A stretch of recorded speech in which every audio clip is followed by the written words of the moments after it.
Closing costs. What are they and who pays them when you're selling a home? Closing costs are the fees and expenses associated with selling any type of real estate here in Florida. Sellers generally have fewer items to pay than buyers.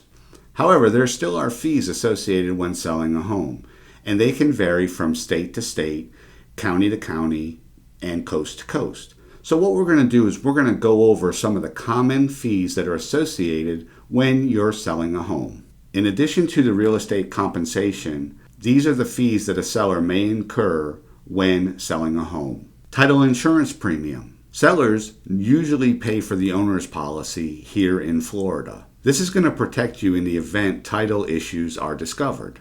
Transfer taxes and recording fees. These are the fees that the county or the local city are going to charge to transfer ownership from you to the new owner. Prorated taxes and HOA dues. Here in Florida, taxes are paid in arrears. So right now we're in the year of 2019, but we're in the tax year of 2018. So if you close on the sale of your home, let's just say December 1st, you are still responsible from 1 January of 2019 until December 1st of 2019 for taxes. So you will give the buyer a credit for the days that you own the home during the year of 2019. And same goes with the HOA dues. Now, in some communities, you only pay your HOA dues once a year. And normally it's in January, but not in every community. So let's just say your HOA dues were $100 and you paid it 1 January. Well, the title company would prorate that $100, divide it by 365 days, and if we close on December 1st, the buyer would actually give you a credit from December 1st to December 31st for those HOA dues that you already paid.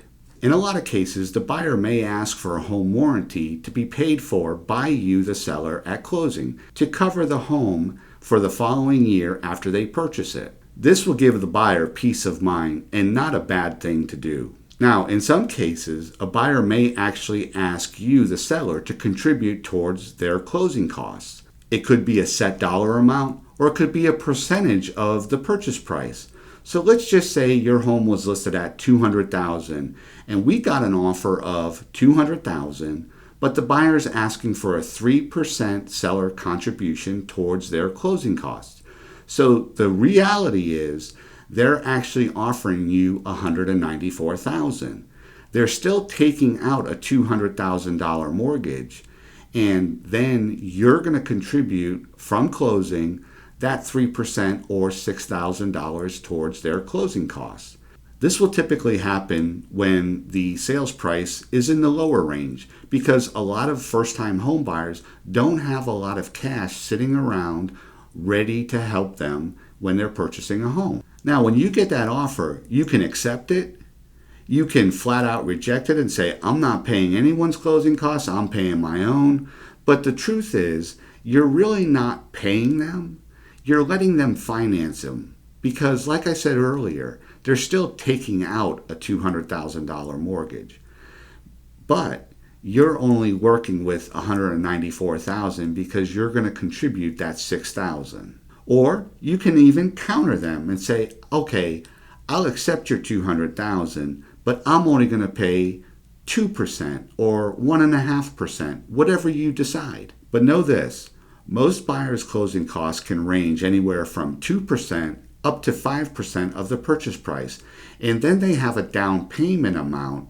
And so when we start looking at this, and let's just say we're talking about a $200,000 home. So let's just say they're going to do an FHA mortgage and it's 3.5% down. That's $7,000 right off the bat. And this number that I'm going to use is an example, but it's pretty common around here. Let's say the taxes are $3,100. Well, the buyer's going to have to put $3,100 up front for the taxes. Homeowner's insurance. It varies depending upon the type of home and the area that you're in, but a good ballpark average is about $1,500 that the buyer's going to have to pay the year in advance at closing. And then the miscellaneous loan charges. And we're just going to say in this example, they're about $2,000. So where we wind up is $13,600 is what the buyer is responsible to bring to closing. And like I said earlier, a lot of people just don't have that type of money sitting in the bank. And so them asking you to help contribute is not a bad thing. Heck, even new construction, the builders are offering incentives to pay buyers' closing costs because they understand that a lot of buyers don't have a lot of money sitting in the bank and they still want to sell the home. So it's something to consider. Well, there you have it. What are closing costs and who pays them when you're selling a home? Hopefully you found this information helpful. And if you're looking to sell your home and you'd like to sit down with us so that we can put that sold sign in your front yard, give us a call, 813-300-7116. And do me a favor, go ahead and click the subscribe button with notifications turned on. This way, anytime we make a new video, you'll be notified immediately. Talk to you soon.